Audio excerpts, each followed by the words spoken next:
Hola!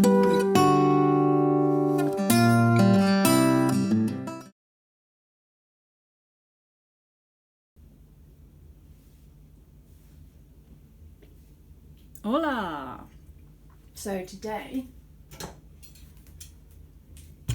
we're making some applesauce, and I'm going to use my friendly whizzer, which I love. So we've got 3 types of apples, as you can see in the photo. We've got 2 eating apples and a cooking type. Now I love using a mix of apples in my applesauce. I'm going to use my proper pot.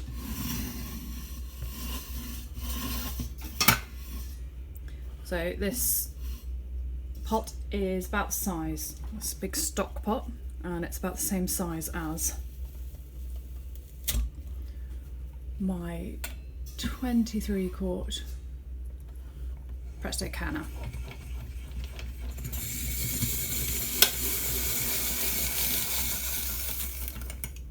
I love the apple whizzer. It's the best thing ever. Ha ha. So we just whack those straight in there. I'm going to put in a little rice vinegar and a little water just to stop them browning so much.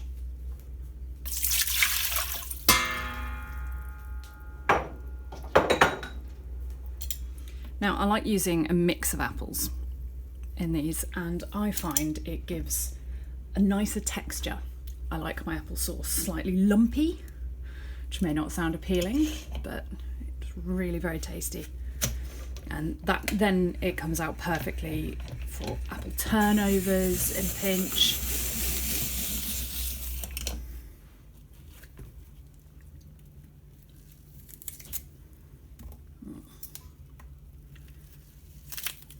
Break off a little bit of a wormhole there. Again, these Discovery apples, which are just beautiful and come out with this really pink tinge to the sauce, which is lovely. So this is the way I generally do my applesauce.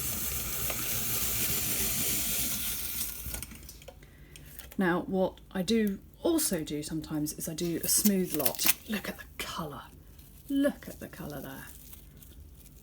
Aren't they beautiful? So what I also do is I also, towards the end, get sick of it, stick it through a food mill.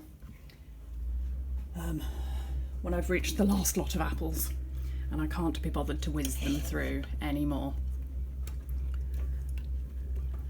They then get chucked in a big pot, skins and cores and all, cooked down, then put through a food mill, which comes out with a much smoother sauce. So there's no chunks. Everything's strained out and pureed. I like having that on hand as well, just because it's really useful as an egg substitute in baking. It's useful for my flapjacks. It's useful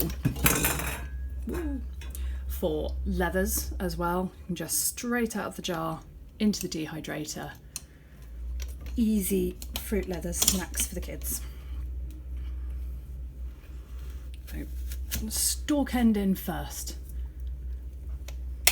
and lined up nicely, the little blossom end on the other side.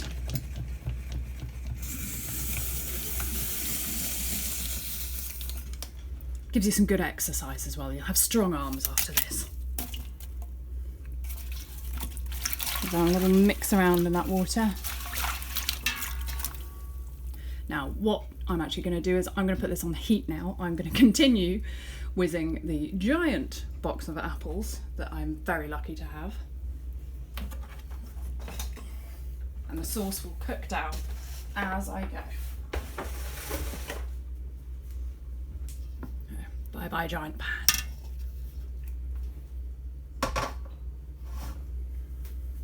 So I'm going to put that just on a low heat there. We'll cook that down as we go.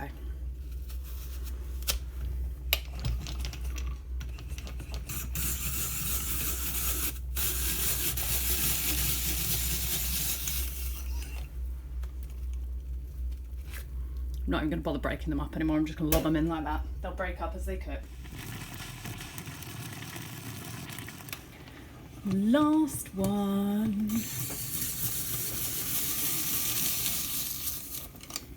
Woohoo! In he goes. Now, as you can tell, I don't have quite as much peel here as I do cores. This is because it's in the dehydrator already. I've plonked it in a bowl as I've gone along and whacked that straight in the dehydrator, to which I will add this now.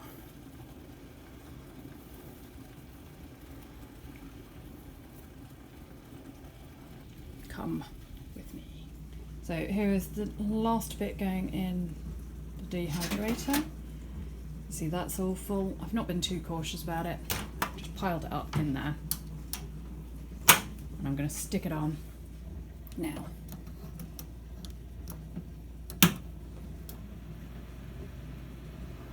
Can go a little bit higher. I'm not overly worried about it discolouring or anything. It's quite thin. So I'm going to water bath these today in my big 23. So I'm going to start filling that up with hot water as I go. Well, those apples are having a last bit of a cook down.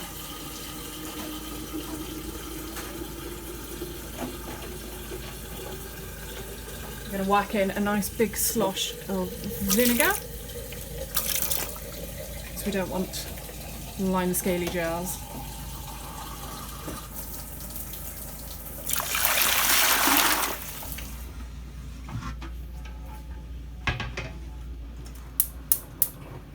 So I'm going to stick that on the heat now and keep topping it up. I'm going to heat my jars in the oven just to get them nice and hot.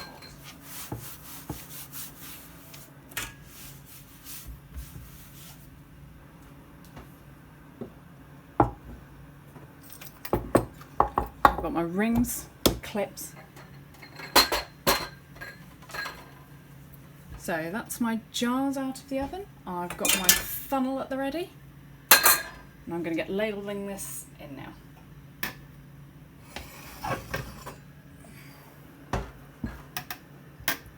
So I've cooked this down. Shift that along. So I've cooked this down so it's not all entirely done. It's nice and lumpy, because that'll cook down a bit more in processing there.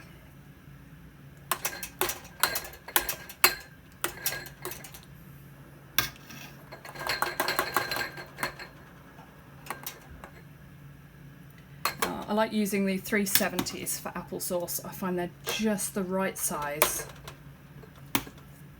for a portion of something, whether it's a load of apple turnovers, a portion with a roast pork.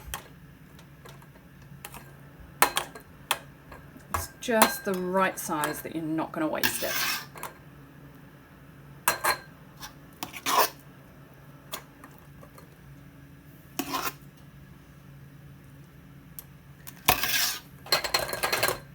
Try not to make too much of a mess.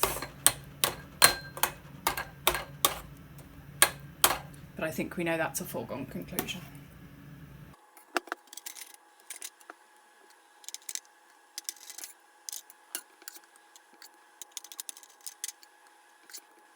So you can see, because of the mix of apples, there are some nice big chunks. Some have broken down completely, some are still holding their shape,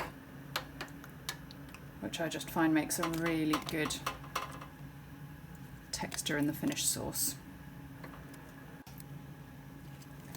I should have somewhere around a canna load, which is always nice. So that's 10 Wecks usually. So I'm just going to get this topped up. So we're a good 1.5 inches, 2 inches over the top of the jars. There we go. And I'm going to just whack the lid on, bring it back up to boiling. Hello! So, I had an issue with my gas earlier and it ran out just after I'd put my jars in. So what I'm going to do quickly, I'm still warmish, I'm just going to unseal these, just pop the seal, pop the clips back on and get them back into process. And the last one.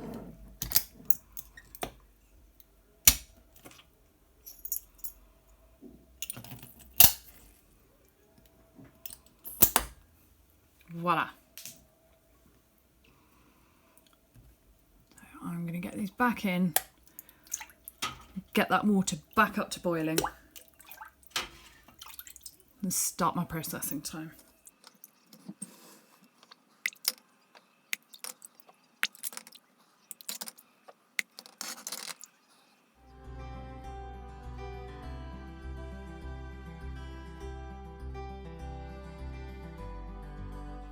Okay, and it's time to get our jars out. Got my trusty jar tongs. So these have been processed underwater for 15 minutes. Now, one of the upsides of having a second pair of tongs is that when you drop the first ones in the water bath and burn your thumb, you've got something you can fish it out with. There, that should be a bit better.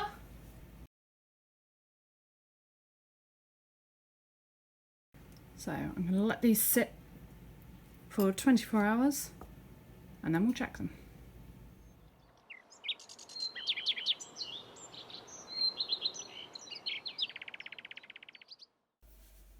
Okay, so our applesauce has now had time to sit and we're going to check our seals.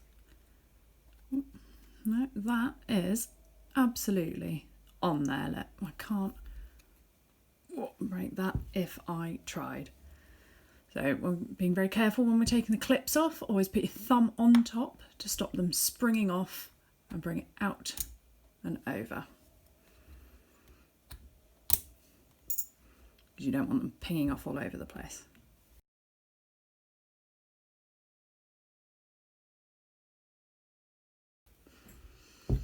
So there they are. As you can see, tabs all pointing down nicely, all well secured. Those are good. I'm going to give them a quick wipe and then I'm going to get them labelled and in the cupboard. So here I actually have today 2 jars of applesauce that got pressure canned. Now these got processed at 5 pounds of pressure and as you can see they've come out quite differently to the jars I water bathed. There's a lot more air trapped in there. I've lost a substantial amount from quite a few of the jars in that batch. I normally water bathe it and I wanted to do a pressure canning run to show you the comparison at the end. However, it went so badly, just don't do it. Just don't do it. I lost a lot of jars, a lot blew, and this is just perfect. It didn't take much less time either, actually. So I wouldn't recommend pressure canning your applesauce to make it easier. It does not. The end.